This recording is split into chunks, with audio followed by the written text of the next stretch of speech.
Today, ladies and gentlemen, we begin the quarterfinals of the Opera Euro Rapid as part of the Champions Chess Tour. The matchups, number 1 versus number 8, Magnus Carlsen versus Daniel Dubov. Number 2 and number 7, Anish Giri, Timur Jabov. Then we have Wesley So, Jan Krzysztof Duda. And in the middle, Levan Ranyan and Maxime Vachier-Lagrave. So this is what it looks like, and right there, I don't know what my right or left, right over here is where we will kind of go round by round. We're going to kick things off with obviously Magnus Carlsen versus Daniil. This is an intriguing matchup. They've played each other tons of times, and Daniil worked with Magnus Carlsen in his World Championship campaign. They begin with an Italian. Now, you know, I respect Magnus Carlsen's opening, D3 here, but clearly he needs to go sharpen up on a little bit of his fried liver theory, the fried liver GothamChess YouTube video. Now, at the highest level, extremely theoretical opening, and black should be equal, but Daniil plays this in a very passive way, bishop to e7. And actually, Daniil did this versus MVL, Maxime Vachier-Lagrave, earlier in the tournament and even last tournament. But there was a game where MVL expanded on the queen side with b4 and a5. a4, a5, I should say. And Daniil didn't get a great position, so this game he preemptively plays a5, a4, stopping Magnus from doing what he wants. And why would Daniil do this? Well, he's got doubled isolated pawns, but in many positions he can create open lines. He's got the open f-file, maybe g5 and g4. Now, Magnus plays in a very solid way, and when Daniil starts to kind of do things in the middle of the board, Magnus baits him into a situation where he has d4 and e5. And the reason why this is bad is that these two pawns now become sitting ducks, is what I call them. e5 and e6, doubled isolated pawns, potentially weak points, and while Daniil is trying to open up the position to kind of counterbalance the fact that he's structurally worse, the truth is that he doesn't have a great position. Now here Magnus makes this bishop trade, and then plays queen to b3. Well, bishop trade, he gives away his bishop for the knight, creates a target on e6, and now takes advantage of the pawn's positioning and plays the move knight f5. Then gets a transformation, and here, an absolutely brilliant move, which is easy to understand when it is explained to you and you see Magnus play it, but if I were to ask you what is the best move here for white, would you find it? It's a simple move, e5, but it's brilliant.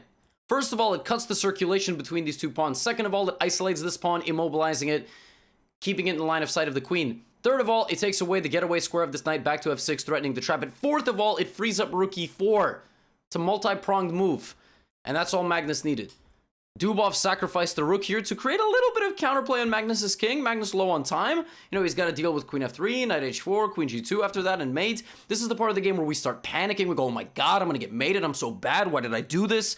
But Magnus gives away a couple of pawns, even with a check, actually offering even a third one for capture.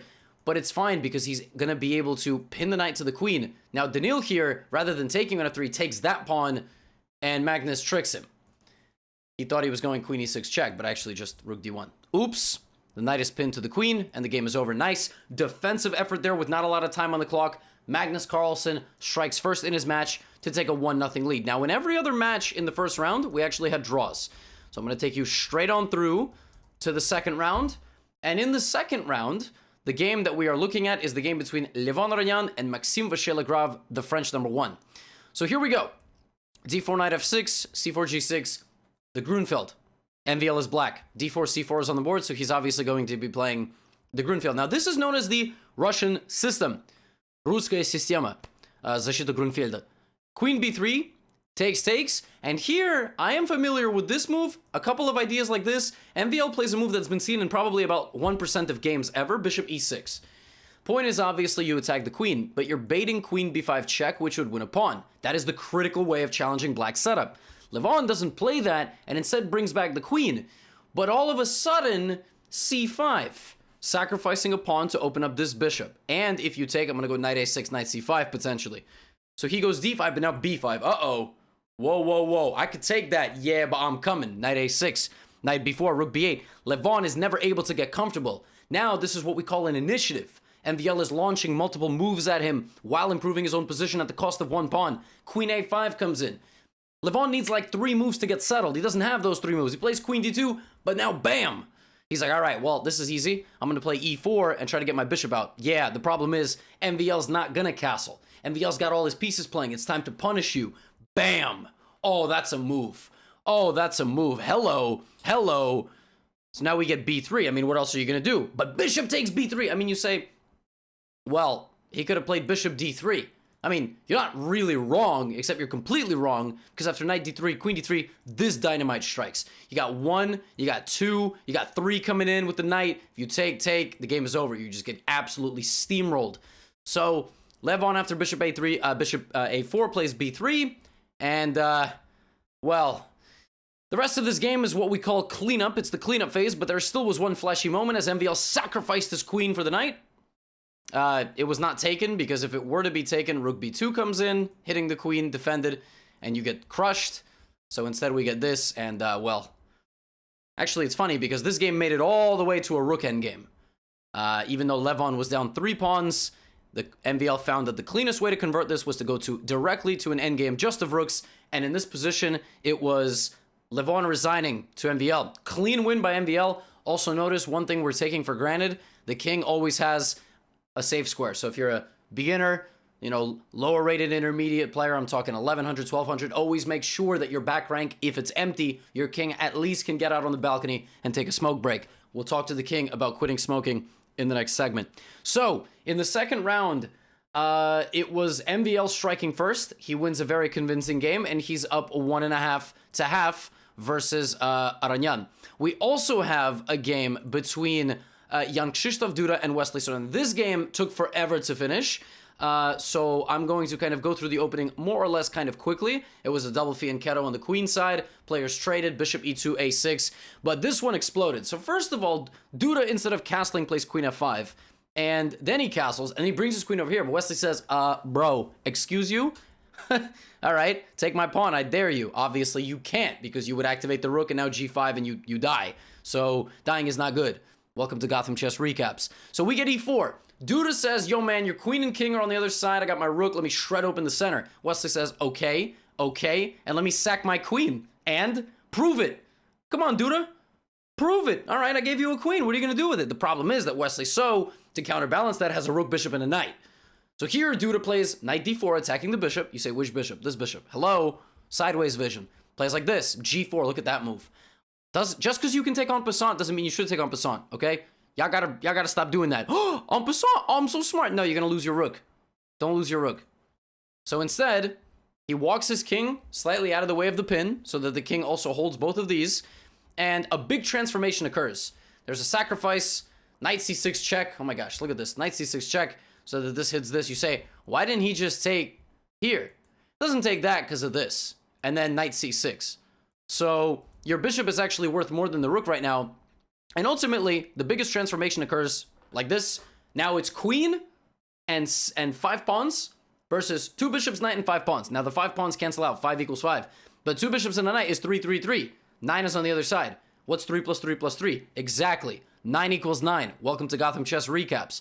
So what happens is, the rooks come off, and now it's like, I don't know who's trying to play this position for a win. During the commentary, Alireza, who joined me and Anna at this point, we were thinking that black is actually trying to play for a win, but white can also try to play for a win. If white tries to coordinate his pawns together, if white has an imbalance of pawns on one side of the board, like if this was here, and you can create passed pawns, but you really can't. And like I said, this game was a very long game. There was a lot of shuffling. Pawns were being pushed and traded. You see, not too much. And actually, at this point, we're like, all right, well, the game's just going to end in a draw. I mean, Wesley's king is too exposed. So he's going to constantly be under threat of checks. And he was checked a lot. And, you know, you would think, okay, they're going to repeat moves. They're going to repeat moves. Wesley was like, I'm not going to repeat moves. I don't got no respect for this dude. I'm going to try to beat him. And then Wesley was like, I'm going to give him a check, pick up a pawn. Okay, queen f7, d6. And Duda basically just invests in his d-pawn. It can be stopped, but still this position is dynamically in the balance because of how weak black's king is, until a check was given, and then bishop blocked, and the queen went back. Do you notice where this queen just was? Where can that queen just go back to? Wesley So blundered a fork.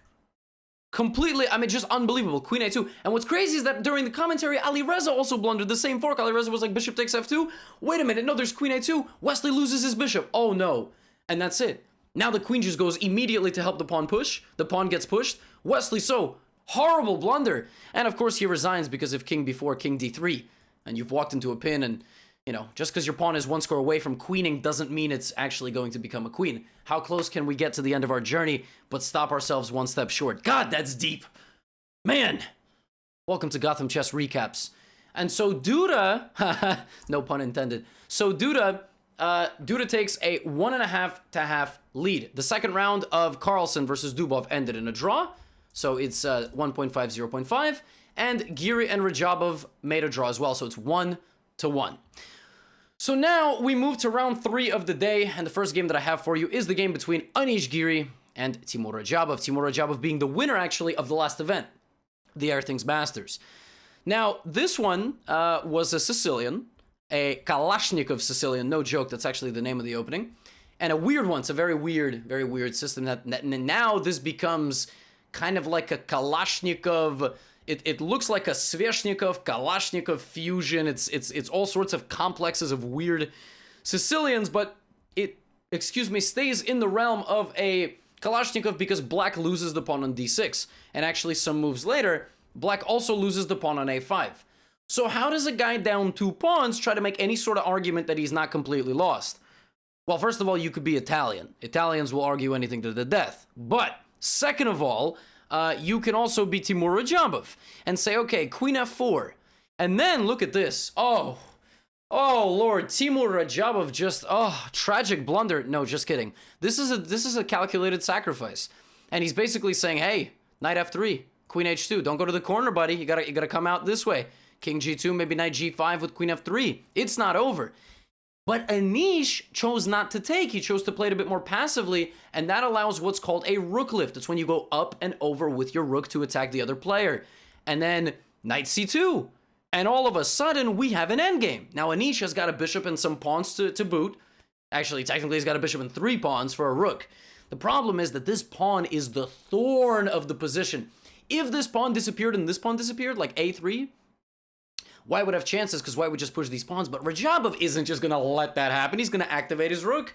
c5 is going to pick up a pawn. And he chooses to invest in his c pawn and advance his kingside pawns. You'll also notice that even though on this side we have a 4-on-3, these pawns are doubled.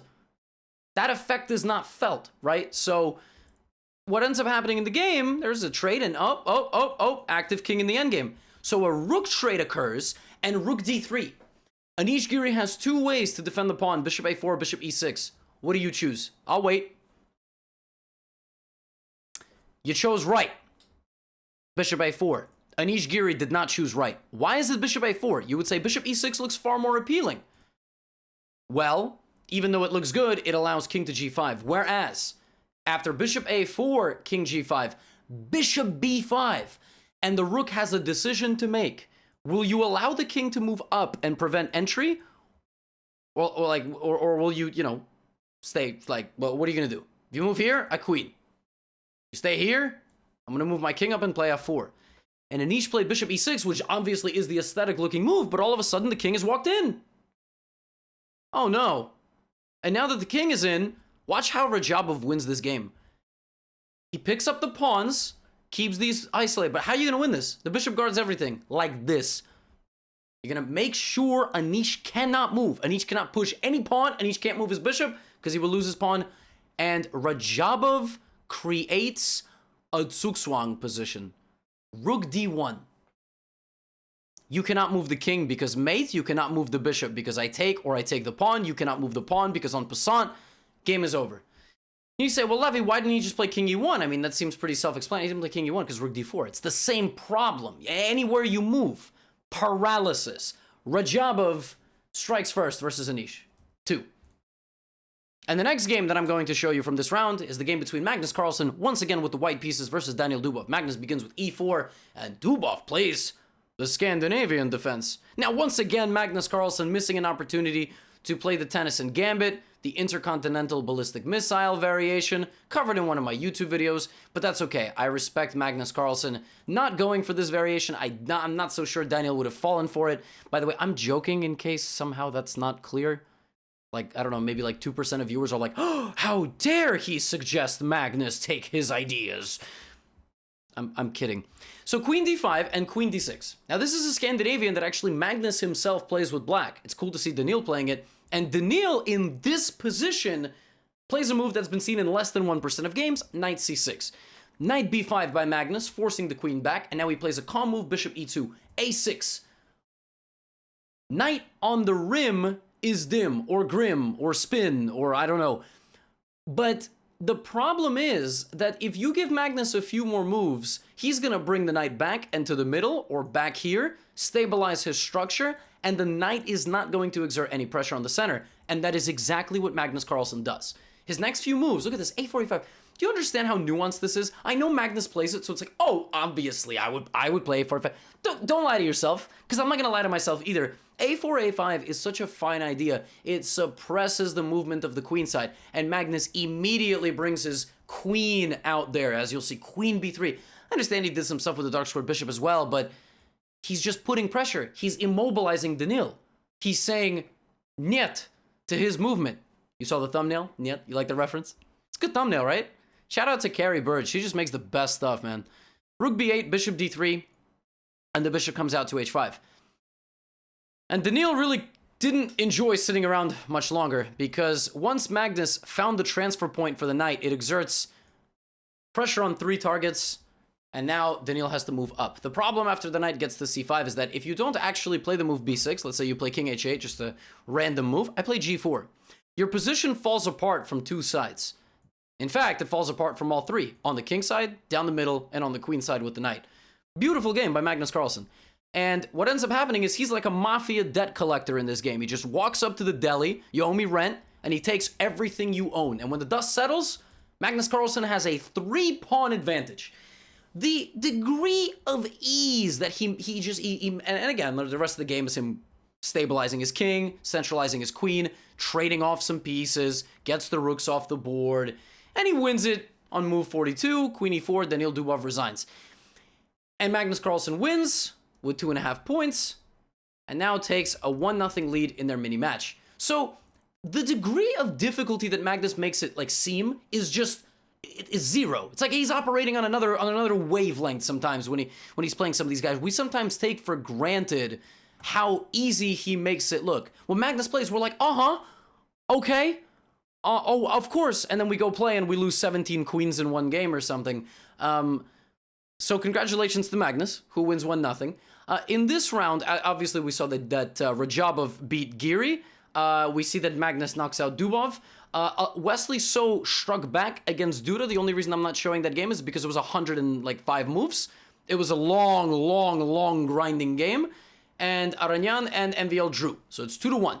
And now, my friends, we have a couple of games from the final round of the day. Obviously, Danil and Magnus aren't playing again. First game we're looking at, Duda versus Wesley. 1.5, both trading wins. Duda again going for this kind of weird English-esque sort of position, but delaying the move d4. You'll notice that he hasn't played the move d4, and the reason for that is, well, because he's going to play the move h4. I mean, duh. So he plays h4 to try to go knight g5, get something to h7. This is actually, I've played this myself with white, and it can be a lot of fun. The problem is my opponent has never been Wesley So. My opponent's some 2400 on chess.com, which is still good, but it ain't Wesley So. And Wesley plays f5, and Duda says, I don't care, take it. But Wesley is smart. He's letting Duda come to him and overexert himself. So, some moves later, while it looks like Wesley's under pressure, Wesley says, come on in, let's go, knight f7, come on. And the reason why Duda doesn't play it at first is, and frankly, he doesn't play it at all, is because if knight f7, I just take, and your whole attack is gone. The bishop just kind of tumbles and goes, uh-oh. And it's actually Wesley who hits the bishop and comes in and attacks Jan. So instead of this, we get a position resembling this, but Wesley still gets his knight to e5 and gets his knight to d3, and Duda has to sacrifice. And queen e4. So this position would be good for Jan Krzysztof if he had a couple more moves. If he could play h5 and h6. If he could play c4. And Wesley's not going to let him do that. He's going to stop h5 by playing queen h5. And he's going to play bishop f6. So Jan Krzysztof cannot activate his position whatsoever. And now king e2, rook d6. Bring the queen back. Oh, he's getting in. Notice. He does not trade queens, because that would help white in this position to kind of get closer to the endgame. And it's actually black who is attacking white. Bishop c3. Rook d2 is a constant threat. g6. Cool, calm, and collected. I don't care if you're knocking on my door, just g6. Queen c4, rook d2. Bam. Danger levels. See, Wesley, Wesley's watched my YouTube videos, obviously. Rook d2 check, sacrificing and infiltrating and picking up the pawn. And that's it. The king is one check away from getting mated, but there's no checks. What, I mean, nothing you can do. I just keep checking you. I keep checking you. I finally take cold-blooded. That is not a mate. The king is one square, there's something, but nothing. Just not enough pieces. And Wesley So just cleans it up. And there is, I mean, you could have continued the game just a little bit, but it's losing. And the comeback is complete. Wesley down to 1.5 to half, wins the next 2 games. There is some argument to be made that maybe Jan Krzysztof should have been a bit more calm, shouldn't have just gone for the kill, should have just played a stable, solid game, because he wouldn't have been down, he would have just been tied. But that's chess. I mean, you make your decisions, right? And that's really how it works. Also, Wesley probably is winning about 65 to 70% of his games against Jan Krzysztof. I don't know, it's a bit of it's a nice matchup for Wesley. He seems to like it. And the final game of the day that we will end on is this game between Timur Rajabov and Anish Giri. Here is the circumstance, my friends. Timur has a 2-1 lead. Anish has to win with black. So he's obviously going to come fighting, and Timur's going to just hope that Anish overexerts and ends up losing. So we get bishop b4. This is very classical, castles. But now, normally in this position, you take. I mean, you're not going to go back, and you're not going to go this way because you're going to get trapped. But Anish allows it. Why does he allow it? Because when you need to play for a win, you want as many pieces on the board as possible. You want your opponent out of their comfort zone as much as possible. And that's what happens. There's a lot of tension. And here Rajabov can close the position completely, but grant Anish dark squared access. And rather than doing that, Rajabov keeps the tension in the board, on the center. But then Anish puts his knight on e5. Bishop e2, a4. I mean, this is just searching for some degree of imbalance. Position still very, very much in the balance. Knight d7, and now bishop comes back to e7. It's not really clear what Anish is doing, but to be honest, it doesn't have to be. He's just waiting for Timur to self-destruct. Timur plays knight f1, we get bishop f6, knight d4. It's a very maneuvering game. Knight is planted on c5. So already the coordination here of Timur's pieces it's not so good. Because he's got all these pawns on light squares, which means the dark squares are free real estate for Anish's pieces. And what's this bishop doing? I mean, you're going to have to put the bishop on f1 or something. And, you know, you're going to have to do that because it's just got to get out of the way. And what ends up happening is that Rajabov goes for a simplification for the cost of a pawn. If you notice, like, he gave away the e4 pawn. So now Anish has 7 pawns. Timur has 6. And then Timur goes c5. So Timur is just saying, look, man, you got your queen on the other side there. Maybe I'm going to put pressure. But as the board clears, it suddenly becomes a bit more obvious that Anish has a good grasp on this position. And he's going to be playing it for a win. He's got everything he wanted. He even put this pawn on a dark square. A long time ago, he put his pawn here. So his bishop can guard and his rook can infiltrate. And he plays rook c8, rook c3. Yes, rook takes d6 can happen. Just don't get back rank mated. That's why he creates that big balcony. A big smoke balcony for the king. Although now, can we talk to the king about smoking? Come on, man. It's bad for your health, man. Enough's enough. I'll get you a balcony, but not a smoke balcony. Rook a3, bishop c4, rook a1 check, and the pawn's going. Anish just gets in. At this point, it's also important to note, Rajabov had like 30 seconds on the clock. He was in a deep time trouble, and Anish walked the pawn forward and stabilized the position, ultimately simplifying down the pawns. I know, I could slow this down, but at this point, the last bit of information that you need is that you don't want to get to rook and knight versus rook. You need pawns on the board for this to be winning. Anish doesn't need that lesson because the more checks you give, king h5, you cannot go here because of this. I will go bang, bang, take all your pawns, and that's the end of the game. And in stunning fashion, Anish wins on demand. That was Timur's first loss of the whole tournament. That was his first loss in 19 games of chess against all these top guys. He was undefeated in the preliminaries. And the final result of the day is the result between Aranyana and MVL. That game, the 4th game, ended in a draw. So it is MVL taking a 1-0 lead.